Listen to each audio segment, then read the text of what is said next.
So while it's very important to know how to choose the right foods, it's equally important to know what foods we want to be cautious of, wary, and cut down or cut out or avoid altogether. We're feeding our gut bacteria, that 39 trillion population, and we're feeding them crap.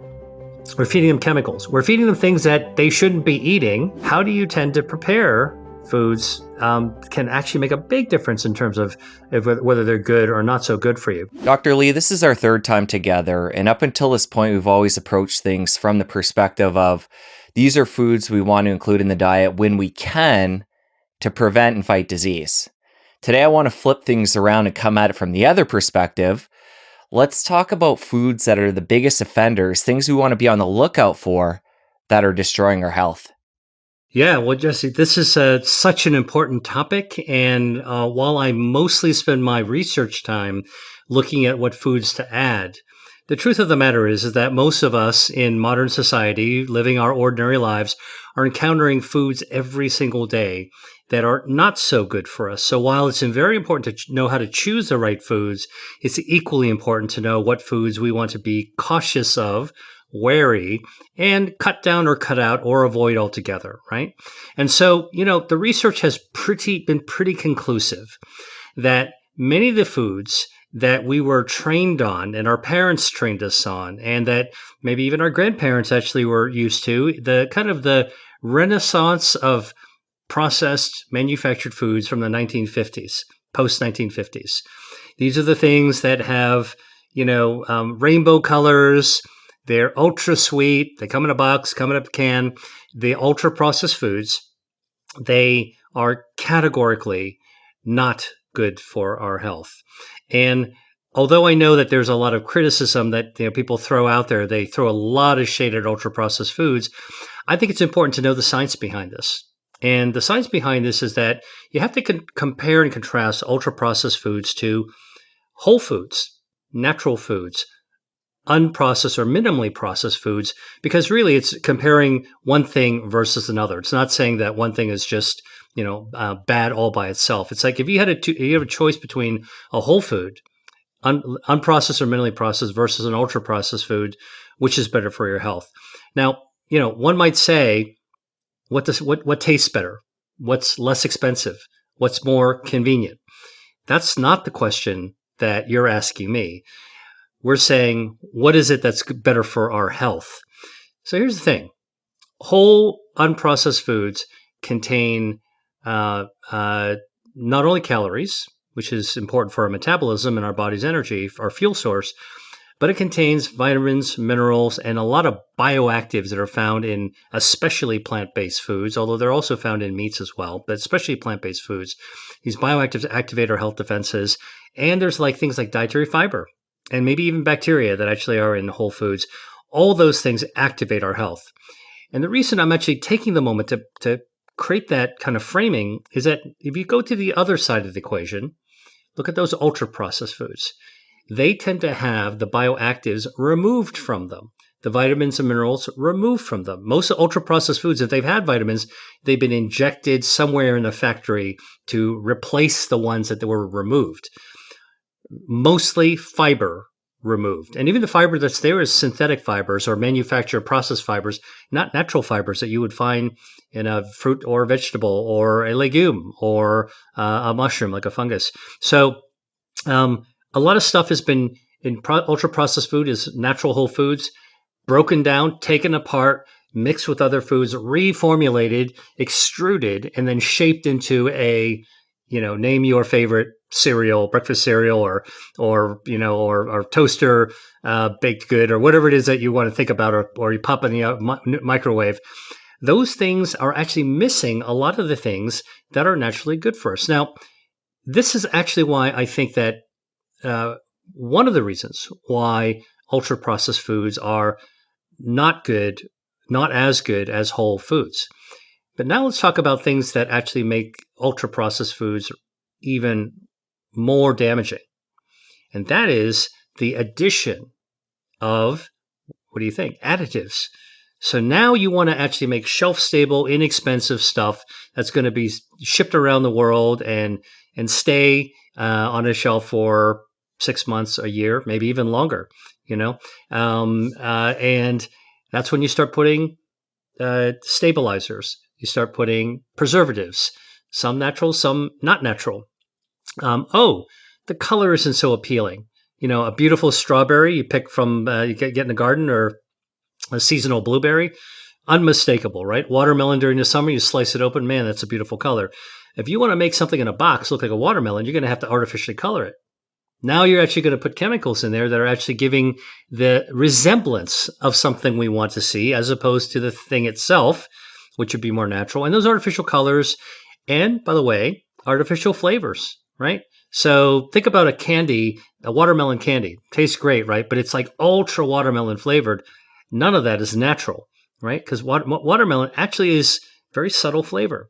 And so a lot of these processed and ultra processed foods contain artificial flavoring, artificial coloring, artificial preservatives and stabilizers, and a lot of other synthetics, as well as saturated fats, including what used to be a real bad guy, which is trans fats, loaded into the foods. And then you make it cheap, put it into a box or a can, and stick it in the shelf, and then have a lot of television advertisements surrounding us to make us want to buy it. That really is sort of the slippery slope to becoming used to and addicted, frankly, to foods that are not so good for our health. Well, that's really interesting. And you took it from the perspective of one end of the continuum, which is processed foods in a classic sense. But I'm curious how you feel about, because of technology and this, sudden burst of health and wellness, at least that's how it's appearing to me. It seems exponential. People are becoming more aware and wanting to take better care of themselves, at least in my world. Again, I might be in a bubble, but I think we better caveat what we're talking about here with this gray area in the middle of foods that are considered, at least by a lot of people in the health and wellness space, as healthy, but they're still processed. Things like dehydrated fruits, or there could be certain organic canned fruits and vegetables that are in BPA-free cans. And you mentioned, preservatives and coloring. We could even use the watermelon candy example. There is actually dehydrated organic watermelon. That's one ingredient that we can find in a packaged form. Obviously, it's very different than buying and eating these foods in their whole food form. So I'm curious your take on that in between. Yeah, well, I mean, you mentioned dried foods, and dried foods by themselves actually. And by the way, I've written a new book on this, which is coming out in next spring.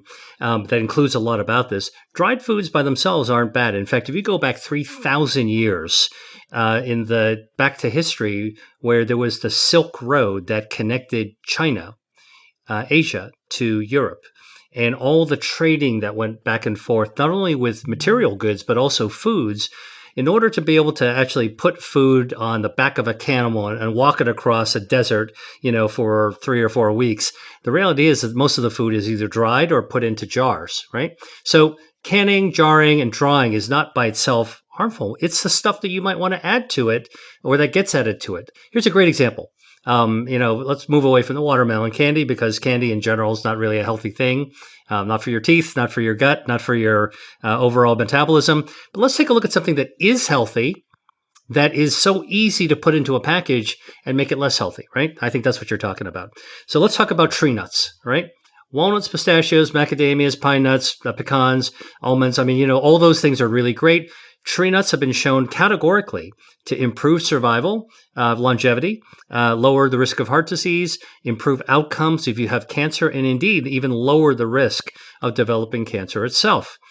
Now, if you go into the middle aisle of a store and you're actually looking around for packaged nuts, if you're not discerning, if you're not paying attention, you'll just grab, some nuts that look like barbecue flavor, chili lime.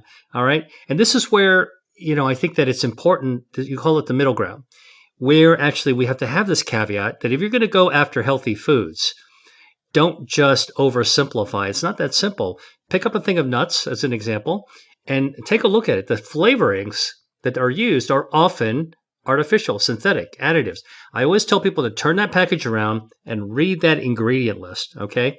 If it's got like 25 or more ingredients, I can categorically, it's probably not it's not the healthiest choice for you. You could probably find something with a nut that actually is going to be healthier. Simple salted nuts and roasted nuts, probably okay.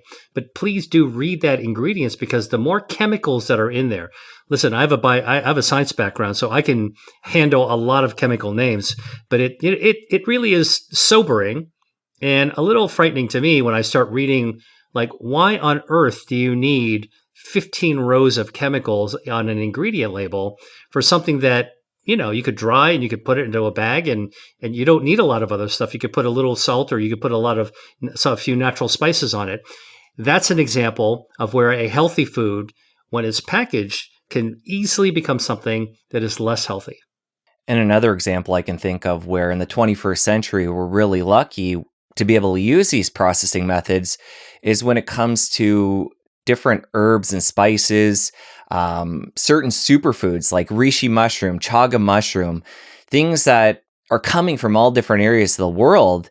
And now because we can, dry them out, powder them, and seal them, we can have access. Like we can be here in the US or Canada and have them shipped to our doorstep and bring in all these valuable foods with different properties. Right. Well, I mean, there's a lot of traditional mushrooms that have been used in traditional healing. So whether it's Ayurvedic medicine or traditional Chinese medicine, or even, there are history of in Latin America, South America, traditional healing. So, reishi mushrooms and chaga, cordyceps, turkey tail, these have become kind of the quote superfoods. I will tell you myself, because I do research on these kinds of materials, I'm very careful.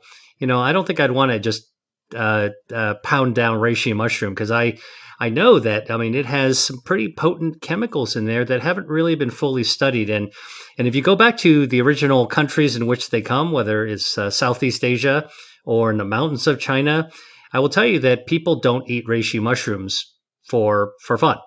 They reserve it for very specific ailments in which trained people actually would then prescribe and prepare the actual treatments itself. So, this is an example of where well-intentioned people in the wellness business will seize an idea, and it may already be a trend, and figure out how to actually make it sexier, more available, add some things to it.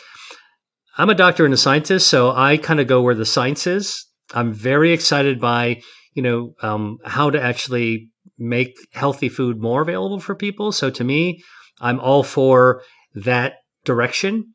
But I think that the consumer beware aspect of this is that, read the ingredient label. If there's a lot of stuff you don't recognize, be cautious. And frankly, because we all have access to the internet now, it's worth taking a traditional healing food like a mushroom and looking it up. I mean, even Wikipedia will tell you something about it, and you have to be open-minded to recognize that, like anything, every food has an effect, and if you have it in high enough quantities or in the wrong context, it can also have a side effect as well. So I encourage people to really stay on top of things, especially I think if you're if you're somebody who's health-minded and you are actively pursuing knowledge on what's the latest in thinking about health, just be careful and try to learn how to discern sort of the real information versus the marketing that's built around it. Important caveat. And I think it's really important that you bring light to that through your answer there and through the work you do, where a lot of the foods that you're highlighting when it comes to the other way around beating disease are things that we can find in a regular grocery store. So given again that you're a doctor and you're a researcher, you talked about reishi mushroom there as a specific example. Let's talk about, for people out there who might be, on a budget and they're really picking and choosing what they can buy and include in their diet, compare and contrast something like a chaga mushroom or reishi versus like a button mushroom that they can pick up and get a lot cheaper locally. Yeah. Okay. Well, so this is actually a really important point. So my background is in vascular biology, so I study blood vessels. But I've also been involved with developing new treatments for cancer and vision loss and wound healing. And some of my work actually involves biotechnology. So I understand what it takes to generate the evidence that would lead to an FDA approval. In fact, I've been involved with 43 FDA approved treatments and devices for cancer, blindness, and complications of diabetes. So the thing that I think is really important to understand is that is what is the mechanism? What is the active stuff in the mushroom that gives you the benefit? And what is the efficacy? What is the effectiveness? And what is the safety? Right. And so this is where, to use your example, button mushroom, you know, used in mushroom barley soup, used in a salad, used to cook with all kinds of foods. Mushrooms are pretty safe. Button mushrooms, I call it the lowly button mushroom, actually is very rich with a soluble fiber called beta-D-glucan. This soluble fiber, when you eat it, does a lot of things. It activates your health defenses. It activates your circulation, angiogenesis, which actually makes you have better blood flow, which helps you keep your organs vital. It also activates and feeds your gut microbiome, the healthy gut bacteria, the 39 trillion bacteria that are in your gut. And healthy fed, well-fed gut bacteria helps your body lower inflammation, streamlines your metabolism, and even text messages your brain to release social hormones, so our mood is actually better. In addition to helping our blood cholesterol and fighting cancer and a lot of other benefits. That's all packaged in a lowly button mushroom that we know categorically is safe. Okay. Turns out that reishi mushroom also has beta glucan because it's got it's a mushroom. But the fact of the matter is that it's a medicinal mushroom. And it has a lot of other chemicals that are in it, some of which have anti-cancer effects. I've actually done research on this, really powerful stuff, but it hasn't been studied in the same way for safety. And if you could take a look at what it can do, pretty powerful. It'll kill cancer cells. Well, that sounds great, but do we know it's going to harm normal cells? And at what concentration? And how often can you eat it? Well, we don't know the answer to all of that, frankly, because it's not a drug. It's kind of a natural substance. On the other hand, go back to Asia and say, well, do you eat reishi mushrooms normally, like you would white button mushrooms in Asia? No way. They don't eat it regularly. You got to ask the question: why don't they eat it regularly? Because it's got all this other stuff, maybe useful stuff, but it might be potent stuff. And just like you wouldn't march into the woods to go pick out mushrooms on your own that you don't recognize, unless you are a mycologist, unless you're a mushroom forager, I don't recommend people go out and pick out their own mushrooms, on the side of a log and popping in their mouth. Like, that's a very dangerous thing. So I'm not really knocking reishi mushrooms per se, but what I'm saying is that if you know what's good for you in a mushroom, you can go for the cheap, easily available, super safe, and super delicious way of actually just getting it from a white button mushroom. You want to step it up? Go to a shiitake mushroom. You want to step it up further? Go to a portobello mushroom. You want to actually enjoy some cool mushrooms like a chanterelle, which is a summer seasonal mushroom, or porcini, which in Europe makes a really tasty dish. I love to cook, and so I love mushrooms. And there's all kinds of mushrooms. Some of them are more expensive, but a lot of them are really inexpensive that you can cook with that make an absolutely delicious meal that you will get the good stuff in it already. So be careful. You don't need to just spend more money and get a subscription of your reishi mushrooms or whatever to really be able to get the benefits. By understanding, and this is what I wrote about in Eat to Beat Disease, my first book, that you want to be knowledgeable about what's good, and is it in the food that is most accessible and least expensive and also tastes great. Where this becomes really tricky is because, again, in the 21st century, globalization, it is so easy to get all these different foods from all around the world. And I'm sure there are specific examples of foods that have above average healing benefits. But then we got to look at, how much of it is just marketing, how much of it hasn't been researched yet. So I like what you're saying here. For people, they can go to the grocery store, they can get their button mushrooms or the other varieties you name there and get a lot of these other health benefits. Yeah, I mean, and by the way, just a little kind of pro tip for your viewers and listeners is, you know, if you go to an international food store like an Asian market and you want to find some exotic things that are used in foods, you'll often find that the ingredients like button mushrooms or other kinds of mushrooms, trumpet mushrooms, are less expensive and they're fresher because people are buying them all the time. And so that's a little trick if you're looking for something that's a little bit more exotic. Go to an Asian market, go to an international and ethnic market, and look for foods that you might find at the regular grocery store. Might be not that expensive, but you might be able to find them even cheaper at an international market.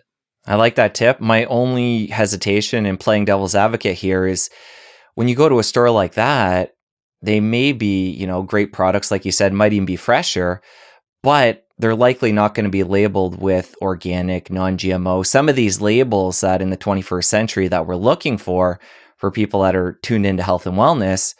So first of all, how important is organic? So, first of all, you'd be surprised. I was just in the Asian market the other day, an Asian market that's not too far from where I live, and I was actually able to find organic foods there. And so many foods, you could just ask the grocer and they'll be able to tell you. So don't just take what's in front of you. Ask those questions if it's important for you to ask. Now, you asked an exciting question to me because it's an area of my research. How important is organic? First of all, let me just be really clear. I had for years been a skeptic of organic foods. Okay. I'm not anymore. But the reason I was a skeptic is because I kind of felt like it rubbed me the wrong way.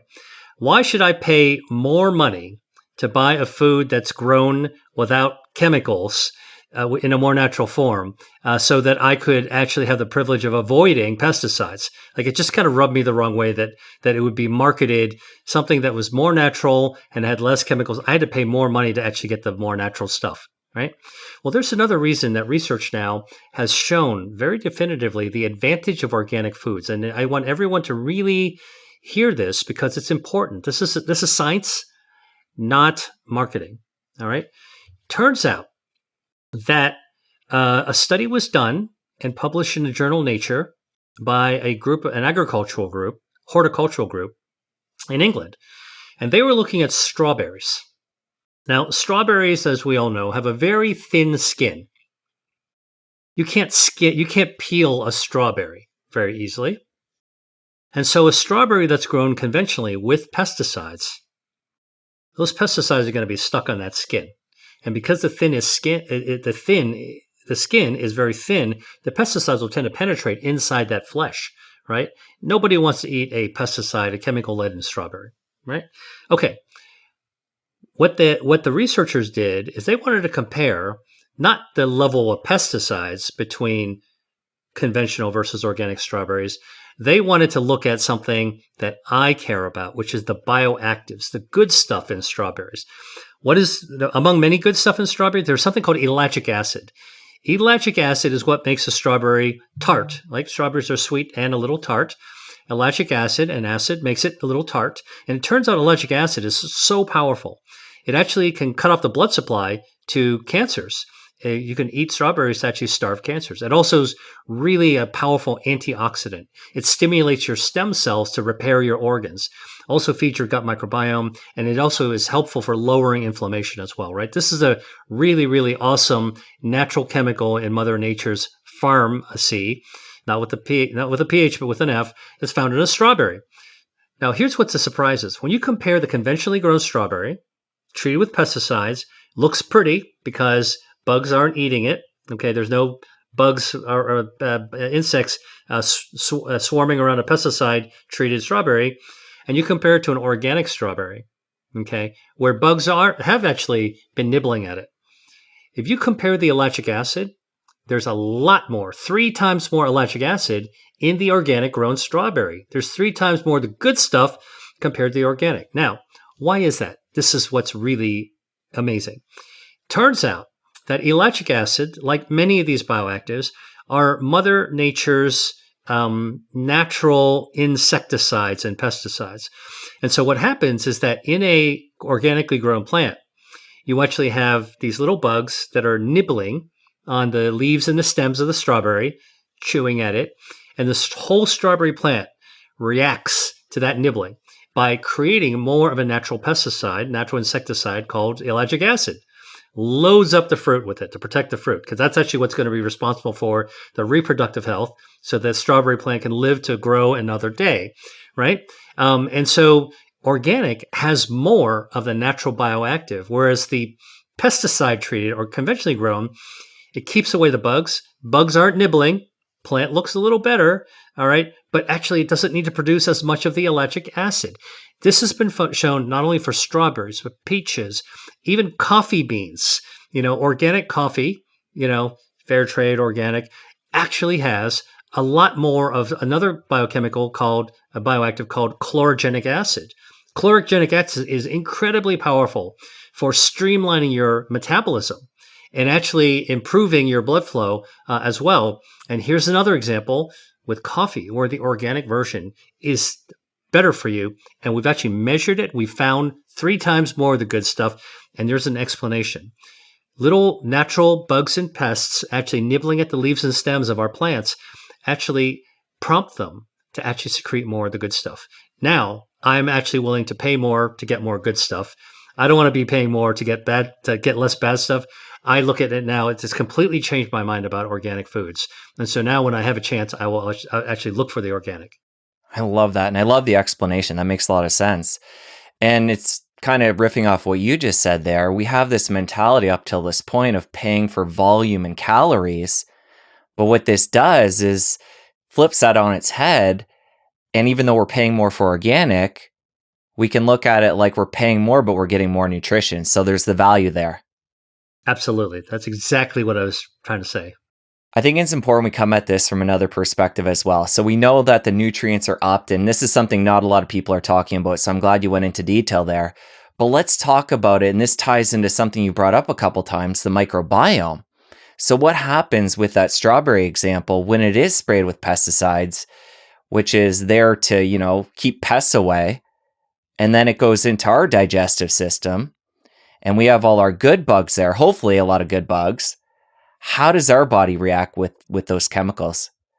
Yeah, it's a great question. So let me kind of back up, and what we're talking about here is bacteria. Microbiome is really an ecosystem bacteria, about 39 trillion bacteria that lives in our gut. Actually lives all over our body, in every orifice, your ears, your nose, your nostrils, your mouth, your anus. I mean, every place there's an opening, there's bacteria. But here's the crazy thing. Inside our body, we're packed with bacteria at the lower end of our gut. Okay. It's in an area, the home, the Great Barrier Reef of these natural bacteria in our body is in a part of the colon called the cecum. CECUM. And if you're in the medical field, you'll know exactly what I'm talking about. But it's a part of the organ system that a lot of people aren't familiar with that term. Because, I used to wonder, okay, so where does a microbiome, where do all these bacteria live? It's called the cecum. All right. So when I went to medical school, I was, very quickly in the first week of school taught bacteria are bad, and you're going to learn and memorize all the bacteria that are bad. And then you're going to actually take pharmacology, and we're going to teach you about all the drugs, antibiotics that can be used to kill the bad bacteria, right? And of course, even in kindergarten, we're always told, wash your hands, get rid of the bacteria, take a shower, all these kinds of messages about bacteria that have made us as a modern society shun, maybe even be a little repelled by this idea of bacteria. Well, turns out it's true. There are some bacteria that are really bad actors, and they cause all kinds of problems. But by and large, most of the bacteria that we will encounter in our lives are inside our body, not outside our body. And most of the bacteria are good, not bad. And that's what we call our gut microbiome. Our gut microbiome actually is an ecosystem of 39 trillion bacteria, most of it living inside our gut. And what they do inside our gut is they eat the food that our body doesn't digest. Let me explain. So you take a bite of an apple, all right, And our human bodies are going to absorb the natural fructose, the sugars in the apple. We're going to get the vitamins. We're actually going to get some of the other nutrients that are going to be absorbed into our body. But there's a lot of fiber that's going to be left over, right? You know, the skin that you eat, if it's an organic apple, the fiber there's a lot of fiber in apple or pear. And then that fiber trickles down your 40 feet of intestines all the way to the cecum. And the bacteria there, you're feeding your bacteria. This leftover stuff, whatever we don't absorb goes to the bacteria. I'm going to come back to that point because you're asking why are the chemicals not so good for us? It's because our bacteria get fed. But if it's normal healthy food, normal healthy fiber, our bacteria eats that fiber, and in payback for feeding them, the love that our bacteria show for us is they produce metabolites that are anti-inflammatory. These are called short-chain fatty acids, or SCAFAs. And they lower inflammation. They promote healing. They streamline our blood lipids. They make our insulin sensitivity better, which is an important part of our metabolism. So the fuel is actually more rapidly absorbed into our bloodstream. Nobody wants to have lots of glucose, lots of blood sugar at high levels all day long. And not good for our bodies, okay? It's like being stuck in a bathtub too long or a swimming pool too long. You know how your fingers wrinkle? That's not what you want. So you want our blood sugar to be readily absorbed into our cells. Okay, these are just partially what we know our gut bacteria does for us. So we got to feed them well. Feeding them like 3 times a day is kind of like having a pet. Our bacteria, our microbiome is like a pet. If you have a dog, a cat, a parakeet, a goldfish, you know, most of us are responsible pet owners, so we make sure that we feed them our kibble or the flakes every single day, or the seeds, right? Now, most of us will choose what kind of food we're actually feeding our pet. You don't want to feed your dog crap, right? You want to choose carefully. You want to take care of your animal. Well, that's basically what eating whole foods that are as good as possible, high quality whole foods. That's what we're feeding our gut microbiome. All right. And they pay us back by giving us health through these short-chain fatty acids. Okay, let's go back to your question. What about foods that are laden with synthetic chemicals, artificial preservatives, artificial sweeteners, by the way, is another big offender. All right. What happens is that we're feeding or we're eating it. Oh, there's no calories in artificial sweetener. This cheap shelf-stable stuff with artificial flavor tastes really great, goes down the gullet. We absorb relatively little because it doesn't have as many nutrients as the normal whole food. The rest of it, where does it go? We don't just poop it out. We're feeding our gut bacteria, that 39 trillion population, and we're feeding them crap. We're feeding them chemicals. We're feeding them things that they shouldn't be eating. Okay, imagine if you fed your pet dog, okay, really terrible quality food, chemical food all the time. I don't think your dog's going to last that long. Okay, all the problems that your vet tells you that the dogs, can have if you feed them poor quality food, that's what we're doing to our gut with all these artificial synthetic things. And so that's the reason why we need to take good care. Like this whole idea of the pregnant mom saying, I have to watch what I eat because I'm eating for 2. Well, guess what? Each of us, we're eating for 39 trillion. In fact, we are feeding our gut microbiome, and we have that responsibility. If we treat our gut microbiome well, they will treat our health well. Well, let's go into this further. Let's talk about 2 different angles here. One being the pesticides. Let's come back to that and talk about what happens when they get down there and how they affect the microbiome. And then 2, what are things we can do on the other end? We talked about fiber, but what are some of the things we can do to make sure our microbiome is thriving? Yeah. So first of all, what do some of the bad substances, the bad actors, the chemicals do? They kill off good bacteria. And when good bacteria get killed off, bad bacteria start to grow in. It's an ecosystem, right? So think about the Great Barrier Reef. I've actually had the privilege of swimming and diving and snorkeling around there. Amazing. You go into the water and you see this dizzying array of colorful sea life. If you start removing the moray eels and taking the crabs away and removing the clownfish and taking away the sea anemones, those are all critical players in the gut microbiome. What do you think is going to grow into that space? Something will grow into it. And in the case of our gut microbiome, it's the bad bacteria that replace the good bacteria. They overgrow. Okay. And when you got a lot of bad bacteria growing, they produce inflammatory compounds, not anti-inflammatory compounds. They start to create inflammation.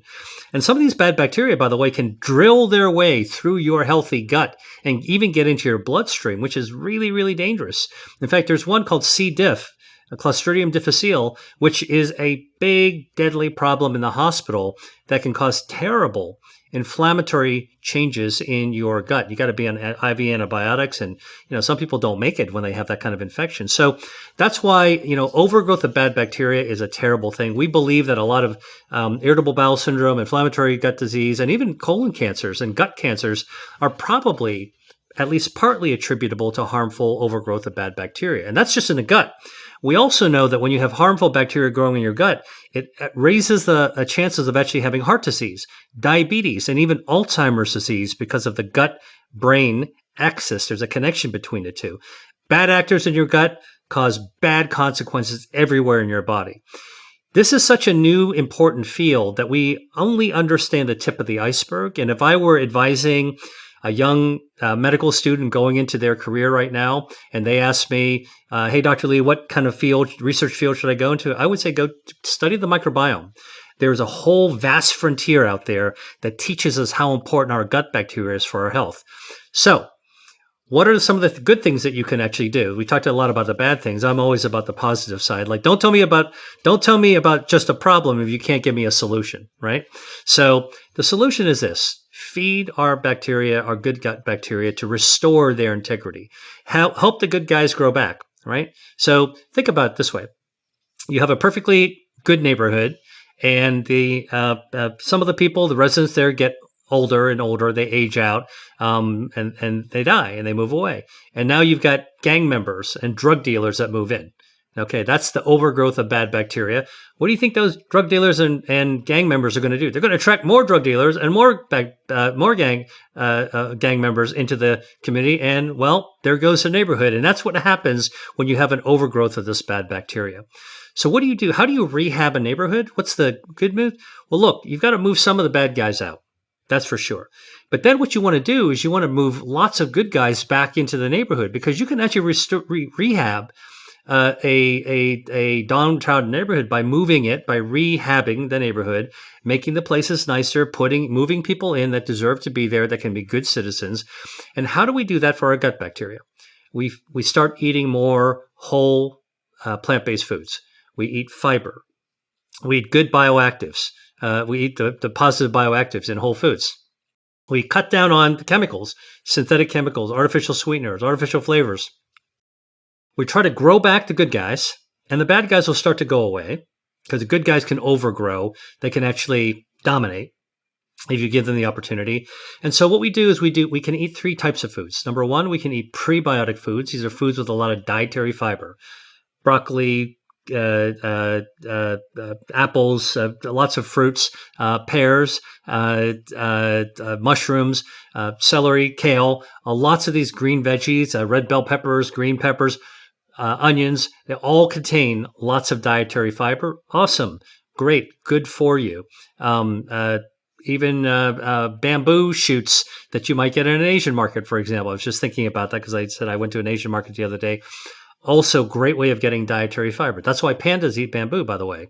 They get the dietary fiber. Good bacteria helps to grow. You can also eat bacteria itself.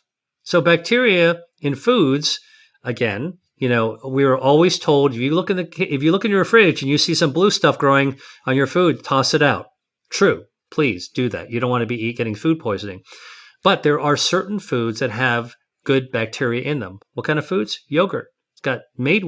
It's fermented with good bacteria. Kimchi, sauerkraut, pickles, all made with good, healthy bacteria. And even some cheeses, which have a lot of saturated fat and salt, so not really healthy for you. Even some of the cheeses can actually have good bacteria that are actually growing. Sourdough bread. I'm not telling people to eat a lot of carbs or eat a lot of bread, but if you're going to eat bread, sourdough, that tang, that characteristic flavor of sourdough bread is made by lactic acid. How do you get the lactic acid in sourdough bread? You have a good, healthy bacteria that should be growing in our gut called lactobacillus. Lactobacillus, lacto, bacillus, that kind of bacteria makes lactic acid, which makes sourdough taste tangy. The bacteria remnants are in that bread, and you eat them, you're actually replenishing your body by contributing to the ecosystem. And then, of course, there's something called postbiotics. And postbiotics are really whatever the bacteria produces, can we actually add some of that into our system as well? Well, it turns out a jar of pickles or a jar of kimchi or a jar of sauerkraut already has postbiotics because the bacteria are already in there and they're already making their stuff. So we're already eating some of that good stuff. And I think that's really the thing to do. Stay away from the bad things for your gut microbiome. Add some of the good things for your gut microbiome. One last point about this is that what makes our gut microbiome happiest? It turns out it's not just plant-based foods, but diversity. If you eat the same damn thing every single day, your gut bacteria gets really bored and doesn't like it. So try to eat 20 or 30 different kinds of plant-based foods every week. All right. Not that hard to do. Spices count. Put some seasoning on there. It might be 4 or 5 plant-based foods already. In a salad, use more than romaine lettuce. Put different kinds of greens in there. Light them up. Diversity is what our gut microbiome thrives on. And so this is where I think that this idea of loving your food and loving your health come into play. This is not about being a robot and following only 1 or 2 foods and you got to eat a lot of it all the time. But, look at all these foods. I read about more than 200 foods that need to beat disease. All of them come from traditional food traditions that you can combine and make absolutely delicious and tasty. So that's actually how you get this diversity, which your gut microbiome will thank you for by having more diverse foods means more diverse bacteria, which means a healthier microbiome, which means an overall healthier body. For somebody tuning in who's realizing, okay, this is all great, but I've been abusing my microbiome for my life up until this point, maybe through artificial sweeteners, antibiotics, pesticides on produce. What I'm getting at here is there good research showing that if we include this fiber in these fermented foods and we don't have a good microbiome to start, do these bacteria we're taking in, did they actually seed and stay there, or how does that work? Yeah, so it's not a single bacteria. It's really the response of the ecosystem. And it turns out that if you eat a healthy food like a kiwi, for example, that has a lot of dietary fiber, it will cause your gut microbiome to grow healthy bacteria within 24 hours. So it doesn't take much to actually start the process of rehab going. And that's really what we're talking about. It's a process. And of course, you do want to actually cut down or cut out the bad stuff, because if you're just shoveling in harmful things to your gut microbiome, like you're not giving it a chance to recover. You want to back off the bad stuff, start the good stuff. And it's pretty quick. Actually, you can actually usually get a replenishment of your gut microbiome. These days, by the way, Jesse, you can actually order out and send out your stool sample to have your own gut microbiome checked. So things actually, we're beginning. It's not mainstream yet, and maybe some of the tests aren't quite ready for prime time. But it's a really, really useful way for us to be able to monitor our own health by looking for those healthy gut bacteria. Oh, that's great. And I just want to make sure what I'm getting at specifically, though, is the assumption that there is still, even if we've abused the microbiome, certain seeds and bits of the good bacteria that when we put the right stuff in, those bloom and take up adequate space like they should? Or is it actually bacteria that are coming off the fermented food, or just, bacteria in our environment that we're taking in that are repopulating from ground zero? It's actually a little bit of all the above. So it's the good bacteria getting an edge once again to grow back and fill up the spot that they want to fill up. It's the good bacteria that you're eating in the foods that you're eating with some of the bacteria. By the way, kimchi, has 2 bacteria that have been newly discovered, like new to the biology world, that is present only in kimchi. I was really absolutely surprised. I'm not Korean, but I do like kimchi. And one of them is actually fights influenza. It actually is a bacteria that actually helps us fight the flu. And another one actually helps us improve our metabolism. And so there are these unique bacteria that grow in foods that are actually really good for us. And so, yes, we want to be able to eat some of those, and they stick and they grow. Are the ones that are good already can actually grow back and expand more. And of course, we're being in contact with bacteria all the time anyway in our environment. Um, one of the things we're starting to realize is that living in a sterile environment, not so good for us.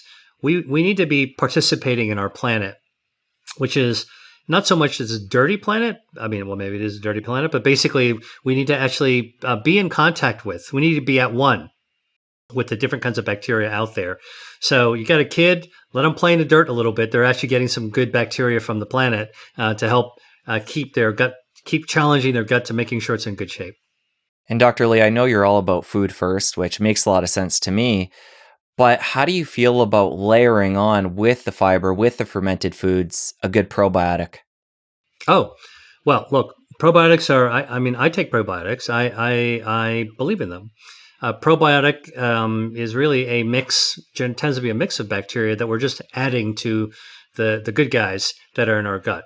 I don't think a probiotic should be a replacement, however, to fibrous foods, the prebiotic foods, the probiotic foods, because you get so much more, right? So this is what you call, the pure bacteria. Yeah, probably helpful. I believe in it, but you get so much more from those healthy bioactives that are present in the whole food. And that's actually what I want people to kind of focus on is what are the whole foods that you really enjoy? This isn't a chore. This is all about, enjoying your health and enjoying your food at the same time.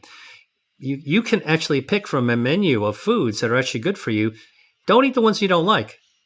For God's sake, choose the ones that you actually love and pick different ones and vary it up. Enjoy it. Like I really try to coach people into not being afraid of food, but leaning into food, not worrying so much about the things that can harm them, but really focusing on which foods that you enjoy can actually bring you benefit, because that's a win-win situation when you find a food that you enjoy and it's good for you. You touched on the fact that our microbiome is in communication with different areas of the body. I want to hone in on the communication between the gut and the brain. This is something that, comes up on the show periodically, but you're a guy that likes to go deep into the science. So I'm curious, how does that work? It's so interesting because we don't fully understand it, but I'll tell you what we believe is happening. Okay, let me set the stage by first painting a picture of how the gut and the brain is wired together. Okay, so out of our brain, we've got nerves that come out of our brain. Our brain is like tens of millions of nerves, but there are these cranial nerves that pop out like wires coming out of the wall. And one of the biggest nerves is called the vagus nerve, VAGUS. It's one of the biggest nerves in the body. Comes out of your head, runs down your neck, wraps around your esophagus, which is the tube that we eat with, to our stomach. And then below that, it branches out into thousands of branches. Those branches reach all the way down to our intestines. And it's kind of like a horse's tail blowing in the wind. You've got all these tendrils everywhere, and they're touching our gut. And what we believe is that the brain signals to the gut through these nerves that talk to the bacteria, and vice versa. The bacteria can send a text message up to the brain through the vagus nerves. Okay, so you think about the bacteria living inside your gut. There's a gut wall, and then just on the other side is a wire. And the bacteria can actually just put a signal right through the wire. So this is a wired system, not a wireless system. And it goes up into the brain. And of course, bacteria can also send wireless signals through the bloodstream. And then what happens is that when the brain receives those bacterial signals, they begin to release hormones, social hormones being one of the most important. There's one called oxytocin. Some of your viewers and listeners may have heard of oxytocin. Oxytocin is a social hormone. It is the hormone that your brain surges and releases when you see a great friend that you haven't seen for a long time. Like, oh my God, I feel so good seeing that person. Or when you give a family member a hug, a family member you like, a hug. You feel good. That's oxytocin. Oxytocin is what you actually get not with a peck on the lips with a kiss, but a French kiss. Your brain floods out oxytocin, and the biggest example everyone always remembers when I say this is that when you have an orgasm, your brain pounds out a gigantic burst of oxytocin. It's just there for a few seconds, but that's what makes you feel so great for a short period of time. Okay, the gut microbiome is communicating through this vagus nerve up into your brain and triggering, sending text messages, hey, a little oxytocin, please, a little more oxytocin, please. And so it actually helps us keep our mood going up. That's an example. Oxytocin is just one of them. Serotonin, dopamine. These are all the things that psychiatrists are writing prescriptions for decades to try to improve mood. I think that we're beginning to realize that our gut bacteria actually plays a role in improving our mood. Now we're beginning to think, or I should say rethink, how we actually approach improving somebody's mood disorders. How do we get people to feel better? Even after surgery or a hospitalization or a bereavement, are there ways we can actually treat our gut microbiome better that will actually make us recover, feel better, sort of on a mental and emotional state as well. So that gut-brain axis goes way more deeply and profoundly than just simply communicating back and forth. It actually influences who we are, our identity. Furthermore, the gut-brain axis seems to help to influence whether or not we're going to develop dementia or Alzheimer's disease. All right. This is an epidemic, right? Like the dementia in an aging population. And it's been so difficult to find drugs that can actually improve Alzheimer's disease.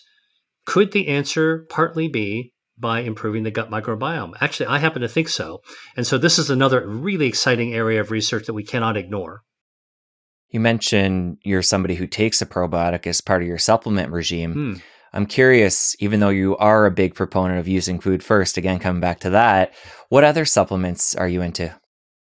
I do take vitamin D supplements. I take omega-3 supplements, and I take some probiotics. Those are the three. I don't like a big pile of pills in front of me, but I am very conscious of the fact that, there's some probiotics that are not just good for your lower gut, the cecum I told you about, but even your mouth. So there's a bacteria called Lactobacillus reuteri. It's the same bacteria, by the way, in sourdough bread. Used to make sourdough bread. Also found in Parmigiano Reggiano cheese. The original stuff they used in Italy. They use that to actually start the cheese. Turns out that bacteria in your mouth, so I get a chewable, actually kills the bacteria in your oral mouth microbiome that causes cavities. And clinical trials have been done to show that you can actually lower the rate of cavities and better gum health by having Lactobacillus reuteri. So that's one of the probiotics, for example, that I take. Vitamin D, very important. Good for your immune system. It's cancer fighting. Many people who are not outdoors as much wind up actually not getting enough sunshine. People in the northern hemisphere, for example, or people who are in the northeast. Northern climates, colder climates, wearing clothing a lot of the year, like shirts and long sleeves. Vitamin D is good for you, and it can build your immunity. And we found, by the way, during the pandemic, that people who got sick faster earlier on in the beginning of the pandemic, many of them were short on their vitamin D. Those are and the omega 3s. I actually enjoy seafood, but for me, getting omega-3 supplements helps me top off on that, and without having the mercury and heavy metals from seafood. It turns out that omega-3 fatty acids are actually originally plant-based. They come from plankton in the sea.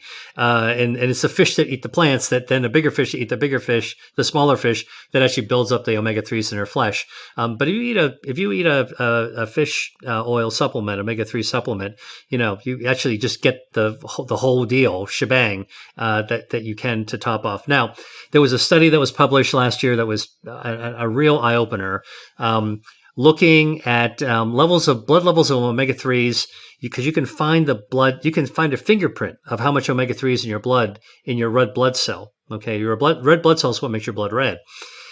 And it was a study of several thousand people, and they found that those people who had the highest levels of omega-3 fatty acids lived longer, about 5 years longer compared to people who had low levels of omega 3s. Now, in those cases, the omega 3s are mostly coming from eating fish. But here's the crazy thing, that improvement of 5 year survival by just having omega 3 fatty acids was cited in this study as equivalent to the benefit of a smoker quitting smoking. So if you're a heavy smoker and you quit smoking, you'll gain 5 years of life almost immediately if you quit. All right. And here's the thing where you can eat something and gain benefit in life as well. And so, those are three of the supplements that I take. Let's come back to the food piece. And if you're up for it, I'd love to hear, as somebody who is aware of, all these different healthy foods, and I'm sure you have a way of combining them in your day-to-day routine, so you're getting different benefits from different ones. I'd love to hear what a typical day of eating looks like for you. Okay. Well, I don't have I don't follow a diet, but I follow an approach. And my approach is really based on the traditions of both the Mediterranean and also based on the traditions of Asia, both of which are very healthy cultures, both of which actually cook fresh whole foods together and combine ingredients in a way that, are really appealing and tasty with traditions that go back thousands of years. Okay. And eat seasonally. So I would say that's my general approach. But in the morning, honestly, I eat a very, very light breakfast, and I love to have coffee. I lived in Italy during a gap year before I went to medical school, and I developed a habit of drinking coffee. I take it straight. I don't put dairy in it. I don't put sugar in it. And it turns out that it's like an espresso is like packed with omega 3 fatty acids. And so I'll have coffee during the day. Later in the day, I'll actually switch to tea. And because the caffeine doesn't bother me so much, I'm okay having tea. Even after dinner, I'll sip some tea. There's different kinds of tea, like a digestive tea. There's something called Pu'er tea, Pu-ERH, comes from a town of Pu'er in China. It's a smoky fermented tea. It's a probiotic tea, by the way. So people don't realize that there are teas that are probiotic. And in fact, there's a new bacteria that was discovered in pu'er tea, and it actually helps your metabolism. It helps to fight body fat, which is pretty cool. But I also drink green tea and oolong teas as well. So that's just kind of like the background of the beverage. And then water is what I'll also drink. So if you notice, I'm not talking about drinking soda. I don't drink soda. I'm not. I will occasionally sip some juices, but only like fresh squeezed juices, and I take the pulp with it. I don't have the pure stuff. I want the fiber. I want the good stuff in it. And so these are. But water is another kind of beverage I have, and I'm setting the stage for this because that's important. Beverages, what we drink, actually are an important part of what we eat. A lot of people don't think about that, right? What food should I eat? And then you don't talk about what people are drinking, but we need to hydrate every single day. So I wanted to start with that to let you know that I'm very conscious of what I drink and what I take into my body. I am as well. And before we move into the food piece, I want to ask you about something. You mentioned quickly there, omega 3s, the connection with espresso. Talk more about that. Oh, no. Well, I talked about chlorogenic acid with coffee. And so I'm not aware of any omega 3s linked to coffee, but I do actually drink coffee regularly. That makes sense. I was confused on the connection there. Yeah. And I try to get organic coffee, by the way, for the reasons I said earlier, which is that the organic actually has more of the bioactive, the chlorogenic acid.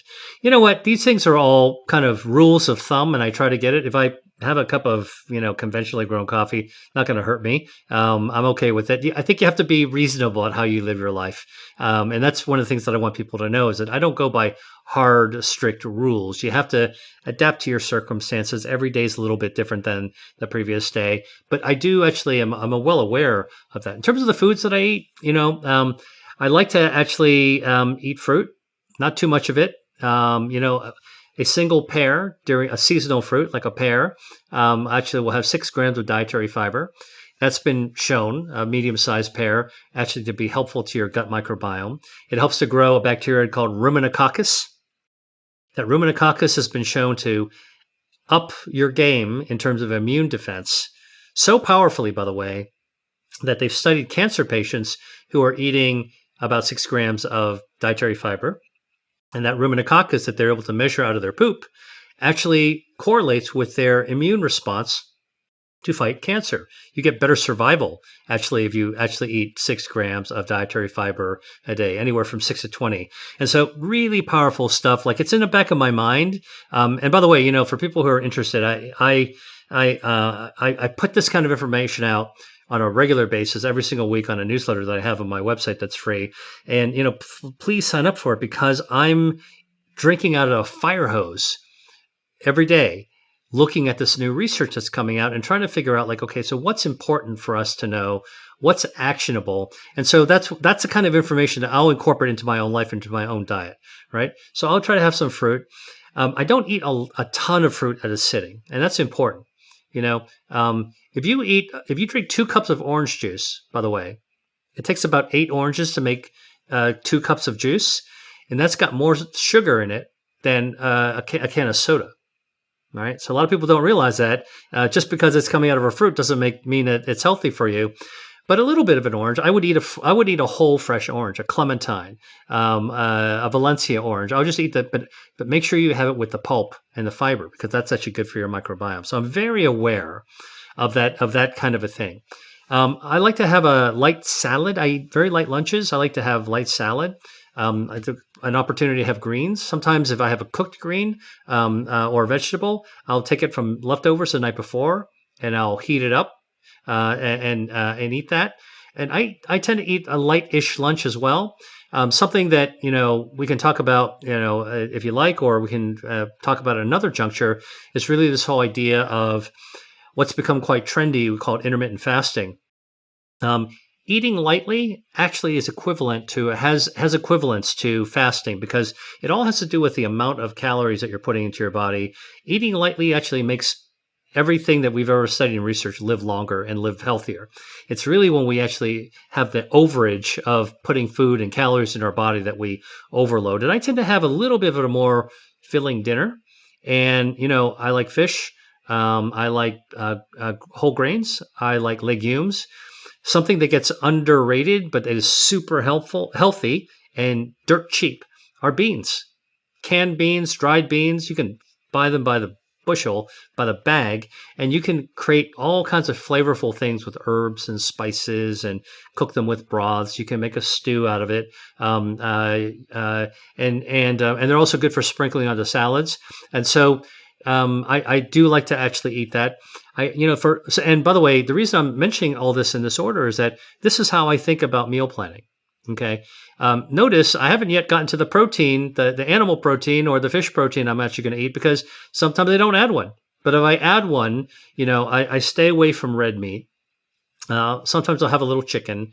If I have chicken, I'll actually have the dark meat, because the dark meat, which is usually from thigh, will normally contain more vitamin K2. Vitamin K2 is a bioactive mostly in free-range chickens that are actually allowed to eat normal things that chickens are supposed to eat. The vitamin K accumulates in your legs, and you can actually get that into your body that way. It starves cancer. It's really good for your circulation. So again, very mindful. Or fish. Now, here's another little kind of hack, I guess, that I use. Now, I really like to cook, and I don't love to eat, but I really enjoy food. I enjoy the history of food. I love the traditions of food. And more importantly, I enjoy good taste, right? So one of the things that you can do, if you want to get omega-3s and you want something really tasty and you want to make it super convenient and not very expensive, people might laugh at this, but I will go and buy a tin of fish, like tinned fish in the middle aisles. Not the stuff that looks like cat food. Okay, that's what I used to think when I was a kid. The cans of tuna, when you open them up, they look and smell exactly like cat food to me. But actually, in Europe, they have these beautiful thin tins of fish that have piquillo peppers and olive oil and garlic and lemon and herbs. It's a great way to, it's a couple of bucks for a tin. You pop it open. It's already cooked, steamed, flavored. And literally, you can eat it right out of the can, and you get this amazing burst of protein, burst of flavor, and you get the omega-3s. And because when they're packed in olive oil, you also get the benefits of the bioactives in olive oil, which is a healthy fat like hydroxytyrosol, which is anti-inflammatory, good for your gut microbiome, and it actually helps your metabolism as well. I appreciate all the detail there. And there's three different things I want to hit on after you went through that. One being, you mentioned consuming grains. I'm curious, do you avoid gluten? I don't avoid gluten, although I know that it can be helpful for some people to avoid gluten. And again, let me explain my position on this. If you are an individual who has eaten foods that contain gluten and your stomach is upset, you could actually be gluten sensitive. And then in a minority of cases, you might actually have celiac disease, which is essentially an autoimmune or cross reaction of your own immune system triggered by gluten that actually attacks your own gut. In which case, by all means, what you need to do medically is actually just cut down or cut out gluten altogether, because that continuous assault by your immune system, inflammation on your gut, prompted by gluten, can be actually very harmful to your overall long-term health. But if you're not somebody who's sensitive to gluten, many glutinous foods also carry along with them all these other bioactives. And so I think that, this idea of like gluten being the devil, got to stay away from gluten, all gluten free, all glutens are, it's so easy in the health and wellness space to demonize, find a term that may have well-intentioned people find a term that may have some biological rationale in certain situations, but then they actually create a banner on it, and then it gets spread as the mother of all evils, and it's not the case. So I will eat gluten. I think that I generally eat whole grain types of foods, and I don't eat a ton of carbs to begin with. But I will have that, and for me, it actually works for me. I'm not actually harmed by it. I do think that a lot of people, by the way, who say that they're gluten sensitive, it turns out, and this is not everybody, but some people, what they're sensitive when they're eating a package of pancake mix or whatever it is, and it's got a lot of gluten in it, right? Because of pancakes, of flour and pancakes. It turns out they're also sensitive to the chemicals and preservatives and the flavorings that are found in the pancake mix. So sometimes it's not just the gluten that's actually harmful. So again, I think that there's all this vilification of things like lectins and vilification of phytoestrogens and gluten, that the God is in the details. And this is what food is medicine research and researchers like me are doing. We're really trying to wade in there and try to tease apart all the stuff so that people are not quite so confused. You mentioned lectins there quickly. Let's go deeper into that. I know a lot of people who are aware of lectins, trying to avoid them, might be avoiding things like nightshades, or if they're consuming things like a tomato, taking the peel off, taking the seeds out.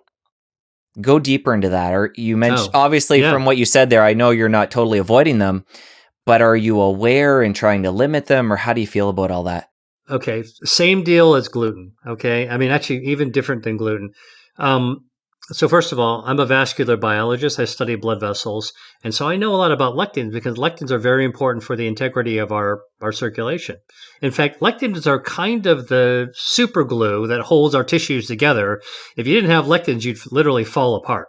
Okay. Like you would just like literally you'd fall apart. So lectins are actually part of who we are. And there are hundreds of different kinds of lectins. And yeah, there are a few of them that are in fact poisonous. All right.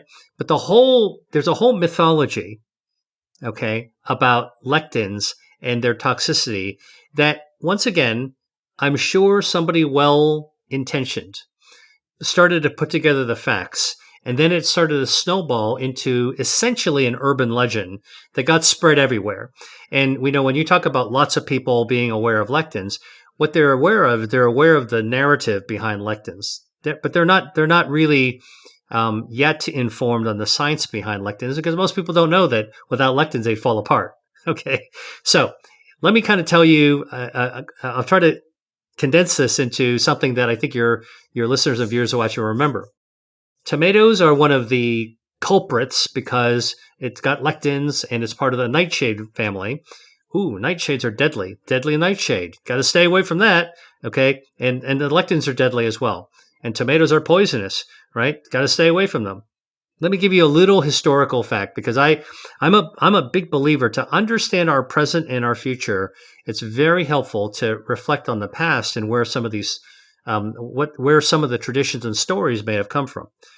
Go back to the 1600s. The Spaniards actually went to Latin America and discovered tomatoes. They were not red tomatoes; they were yellow and orange, and they were colored gold colored. So when they brought them back to the Mediterranean, to Spain and Italy, they didn't call them red. They looked like apples, right? Tomato kind of look almost approximates an apple. They called them golden apples, pom apple, d'oro, pomodoro, right? Italian for tomato. And they called them golden apples. Okay, and later on they were bred to be red and beautiful and beefy. Okay, in the beginning, the people who were in the Mediterranean who received tomatoes, and they were the fruits on a vine, and the Europeans hadn't seen this plant before. They were curious what plant it was, so they sent a clipping of the vine up to Oxford in England to the scholars that were there studying it. So, and the scholars that were looking at the plants were like, we haven't seen this before. This leaf looked really unusual. And they tried to match it to other leaves. Closest leaf it actually looked like was the nightshade. And so they basically wrote back to say, I think it's related to the nightshade. All right. That's the link. Okay. There's a lot of nightshades out there. They all look the same. They're not all poisonous. Okay. Now, nightshade itself is poisonous, but even a poisonous nightshade is used, like the belladonna plant is actually used medically to treat diseases. Like atropine comes from the nightshade plant. So again, we don't fear it. We understand it. Now, back to the tomato. Only wealthy people in the beginning could actually have these beautiful gifts from Latin America, these tomatoes. And what they did is they used them as objets d'art to display their influence and their wealth. So they took these tomatoes and they put them on lead pewter trays. Okay. Now, what's in a tomato? It's got acid in it. What does the acid do to the pewter and the lead? It sucks up the lead. And so now the tomatoes from these trays actually became lead poisoners. All right. And so then when they started eating the tomatoes, they got lead poisoning. And that's how they actually associated the tomato with toxicity with the nightshades. And this is a little bit of history a lot of people don't know about. So what do? Well, the wealthy people threw the tomatoes out the window. And where did they land? They landed at the feet of the peasants. Peasants don't have fancy pewter lead trays. They just planted them in the ground. The tomatoes grew up. No lead, no pewter. Eat the tomato. They had no problems. And that's why tomato sauce, sugo in Italian, for example, is a peasant food. It comes from simple people. They never feared the poor people never feared tomatoes. All right. So I'll stop there, but just to let you know that there's a context to all this. And there are lectins in tomatoes. None of them are toxic. No, I really appreciate that history lesson. That's a lot of new stuff I've never heard of. Let's go into the red meat piece. When you're talking about your diet, you talked about how red meats is something you avoid. I can understand from a process standpoint, meats that have been heavily processed, but let's get into the details, talk about why, as somebody who is deep into the science, this is something you don't consume. Well, first of all, I'm not a vegan. And I sort of am an omnivore, so I will sample a little bit of everything. But I would say I'm mostly a plant-based eater. Okay, 85% of my diet is plant-based. I try to cut down or avoid red meat. Doesn't mean that I don't eat red meat, but it's very, very rare. I rarely eat red meat, but I try to avoid it because, in general, it doesn't make me feel that great. Red meat will change the gut microbiome pretty quickly. Like overnight, it'll start to change the gut microbiome in ways that are not quite so healthy. So I try to stay away from that. And there's a lot of saturated fat in a lot of ways that red meats are prepared. I mean, the beautiful ribeye steak with a lot of marbling, packed with saturated fats. I mean, so look, I'm also somebody, besides being a scientist and a doctor, I appreciate food. So I can tell you why people love a richly marbled steak. I mean, it tastes great. You can really make it taste great, but it's not that good for you because of the marbling, because of that saturated fat. You keep on doing that every single day and you have a 3-inch steak, you are just really doing your health and your cardiovascular disease, your heart health, a disservice. All right. Every now and then, if you have a little bit of it, don't eat too much of it. It's okay. Honestly, if you spend most of your time eating foods that prop up your health defenses, you could take a hit or two and you'll rebound as long as you don't keep on doing it. So red meat, saturated fat. And by the way, there's another dimension to meat. Again, this is really the detail part of it. And I want people to think about this. How do you tend to prepare foods can actually make a big difference in terms of whether they're good or not so good for you. Chicken fried steak is a great example. You take red meat, okay, that's kind of a fatty, not a particularly good cut, not a particularly tasty cut. You bread it and you deep fry it. Okay, now you've taken it something that's not that great for you, and you made it a lot worse. All right, and then people are eating that every single day. Not surprisingly, it's not that good for you. So, what I tell people to do is, if you're not a big fan of red meat, cut it down or cut it out. Find other ways to substitute it. But I'm not a categorical person, right? So every now and then, you might have a hankering for a piece of steak. Don't eat the whole ribeye. Have a couple of slices. And that's another little tip that I try to give people.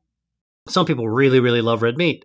And I try to tell people, try to cook it in the healthiest way possible. Some people want to grill their meat. And I say, when you actually grill meats, you're actually putting carcinogens on it. The smoke from the fire, the saturated fat that drips off the meat on the charcoal. The charcoal burns that fat and it coats the meat with a carcinogen.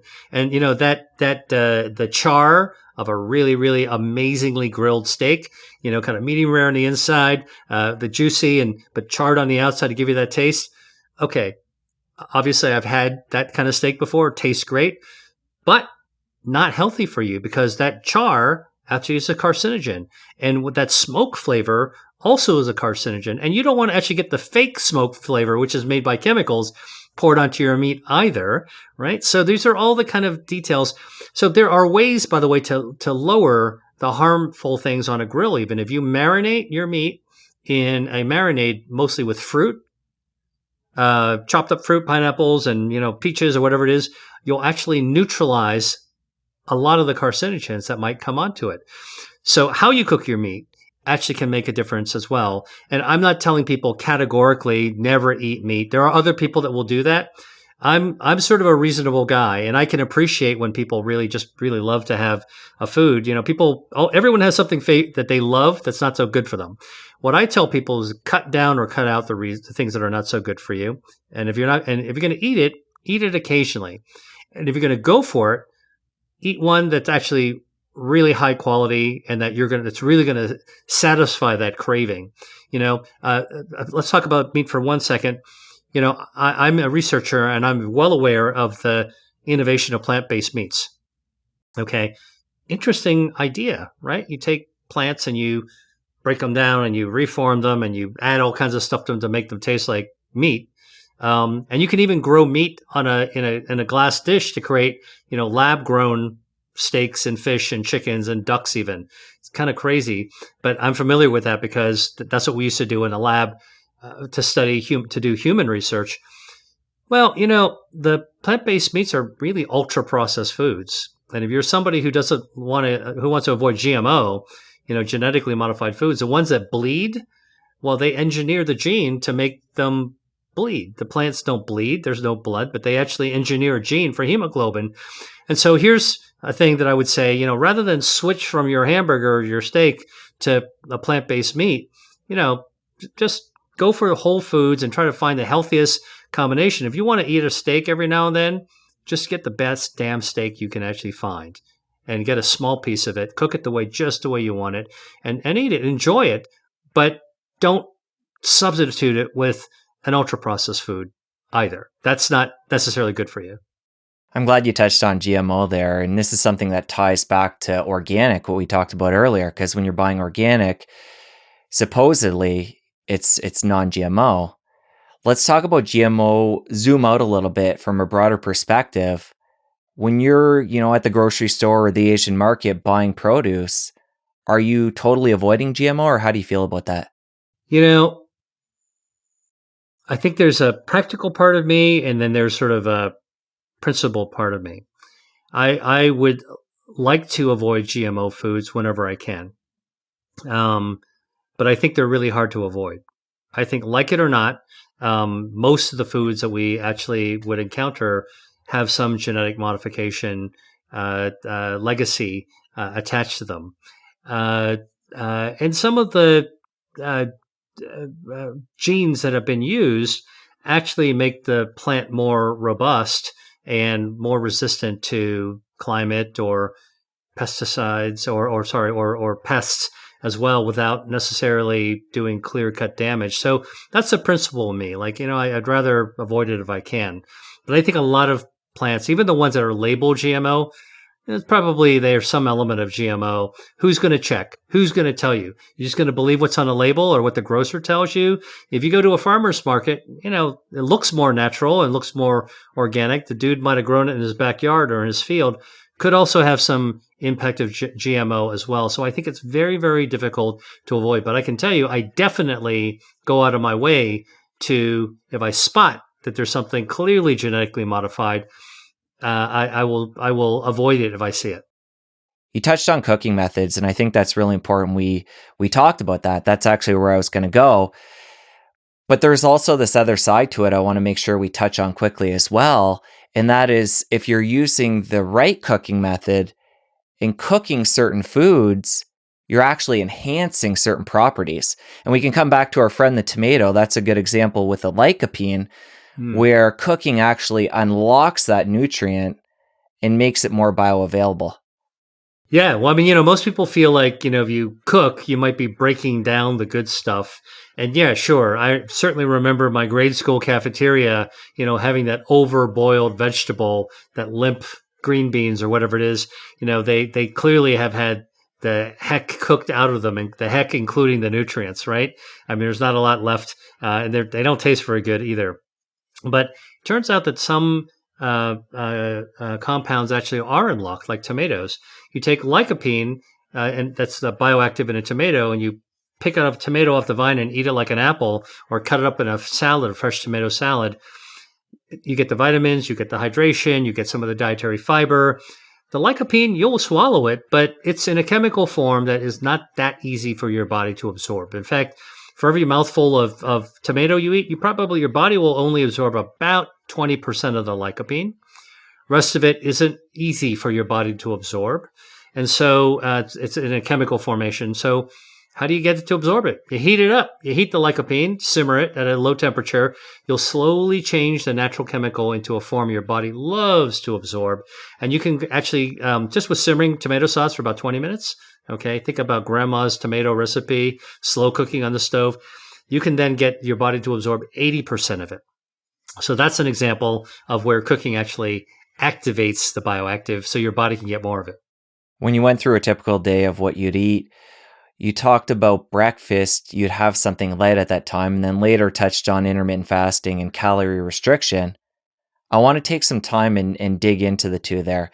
Intermittent fasting, something that in the health and wellness space right now is really popular, especially when it comes to weight loss and other health benefits. You're obviously somebody that isn't practicing that yourself, and it sounds like you're more into the calorie restriction. So I'd love for you to get into the two different aspects there and why you feel the way you do. Well, I mean, and this is really a focal point of my next book that will come out next March. What is the real science? One of the themes we've been talking about is that lots of things that people are doing, lots of things that people believe in, a lot of things that people are acting on in the wellness and health space. I come at this from a scientist to say, what's a myth and what's real science? What is data driven? Well, it turns out that for intermittent fasting, it's something that is trendy, but actually researchers have known about intermittent fasting for a long time, and caloric restriction. And they're very close and different. I'll try to give you the short answer from this, and we could do a whole session just on these concepts alone.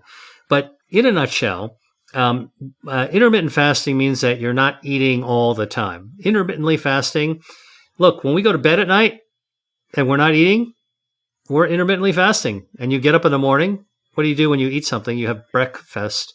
You're breaking your intermittent fast, and you're going on and eating. And in fact, we're intermittently fasting between breakfast and lunch and between lunch and dinner. The problem is really we've turned into a snacking culture, and we've got abundance of food. So we're eating all the time and putting stuff in our body all the time. Mindless eating, not giving your body, your metabolism, a chance to relax, chill out, reboot itself. And that overload, that causes a metabolic overload that taxes your system, and it screws up the hormones that your normal healthy fat makes to make it difficult to lose weight, and actually to have a hormonal cycle that's actually your body's hormones for metabolism are knocked out of whack. So intermittent fasting is actually really, really helpful. We do it normally, and people that are doing intermittent fasting with the different time frames, they're doing it in a more disciplined fashion.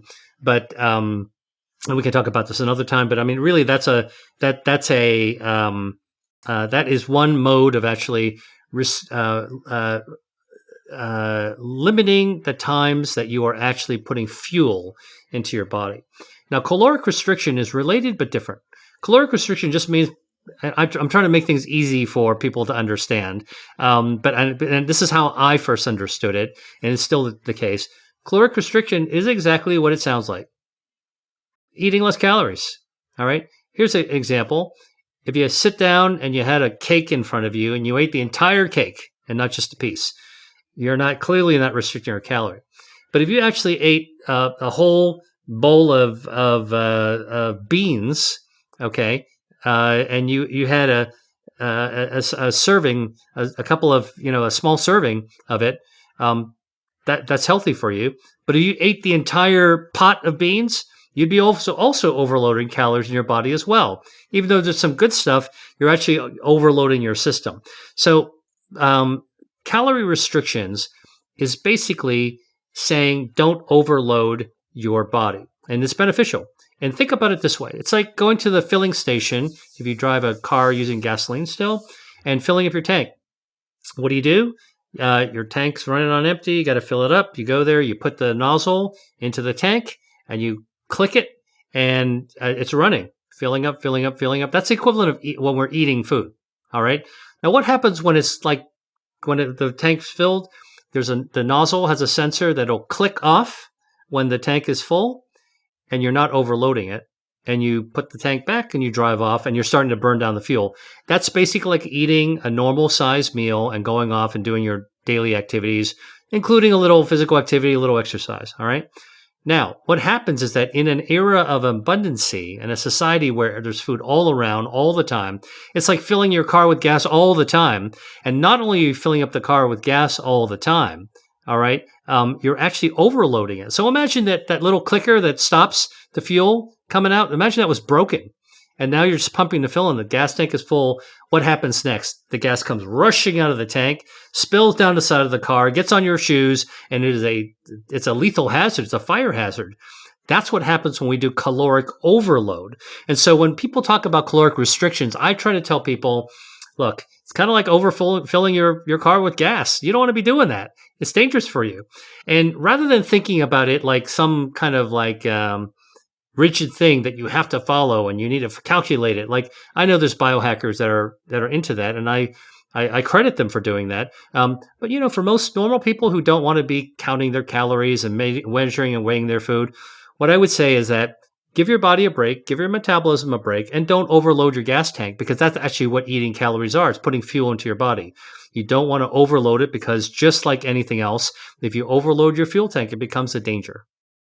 I can't wait to read the new book, go deeper into this. Dr. Lee, hopefully I can have you back on the show. We can get into it after the new book comes out, actually before, and we can time it to release with the book. But we opened the conversation talking about all these different foods. Well, we said we were going to get into, which we did, different foods to avoid, such as processed foods, red meats, non-organic foods, GMOs. So we covered a lot of them. Really enjoyed round 3. We're going to link up the book. We're going to link up everything in the show notes, your social media. Thank you for coming back on the show. Thanks very much, Jesse. It's always a pleasure to speak with you. And there's like so much more that we could have talked about. But I think that we cut through a ton of stuff already. Yeah, that was great. Thank you. Thank you. Now that you're done my conversation with Dr. Lee, stick around here and catch my chat with Max, where you're going to learn the 5 best foods for longevity. I'll see you over there. People who consume between 1 and 2 cups of dark leafy greens every day have brains that perform up to 11 years younger. I like to say that